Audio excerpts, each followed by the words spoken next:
একদিন এক রাত পানির মধ্যে থাকতে পারবে তাকে 1000 স্বর্ণ মুদ্রা পুরস্কার হিসাবে দিবে। মহারাজের সাথে কি দরকার? আমি ওই প্রতিযোগিতায় নাম দেব তো, এই জন্যই রাজ দরবারে আইছি।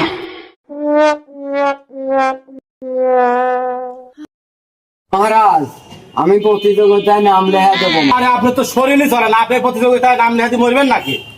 না না না, তোমাকে দেওয়া যাবে না, কারণ এখনই হাত পা লড়তেছে সব।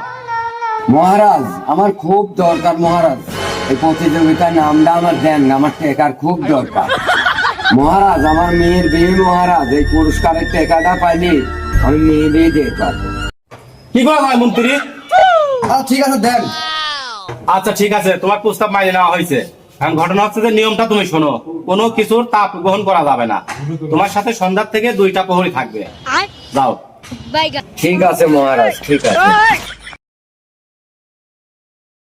এই ঠান্ডা রে, এর মধ্যে কি থাকা যায়? जगन्नाथ प्रेमानंद ये क्या हुआ?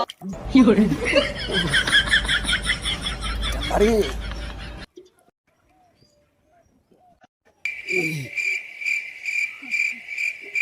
ঠান্ডা রে। মহারাজ, মহারাজ। কি প্রতিযোগিতা, তুমি কি নাপছিলে পানির ভিতরে?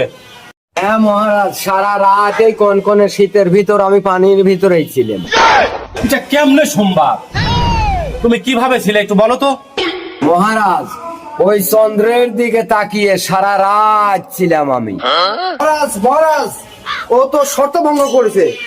ওই চন্দ্র থেকে তাপ এসে ওই শরীর ও পানি দুটাই গরম করেছে, এই জন্যই ও পারছে। তাহলে তো হিসাবে ও স্বর্ণ মুদ্রা কিছুই তো পাবে না। মহারাজ, আপনার শর্ত অনুযায়ী আমি এই কনকনে শীতের ভিতর সারা রাত পানি ছিলাম মহারাজ, পুরস্কারটা আমাকে দেন মহারাজ। না না না, তোমাকে দেওয়া যাবে না, তুমি শর্ত ভঙ্গ করেছো। এই প্রহরী কোথায় আছো? ওকে ঘাড় ধরে বের করে দাও। গোপাল দাদা, গোপাল দাদা, মহারাজ আমার পুরস্কারটা দিল না। কি হয়েছে পুরস্কার দিলে না? মন্ত্রী মশাই বলল চন্দ্র থেকে তাপ আসি আমার গা আর পানি গরম হয়েছে, এই জন্য পুরস্কারটা দেয় নাই। আপনি একটা কিছু করেন। আচ্ছা তুমি যাও, আমি দেখতেছি।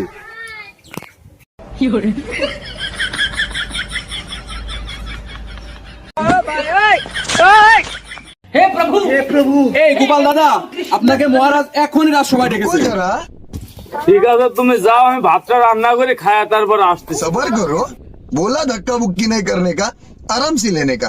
हाँ তুমি তাল গাছের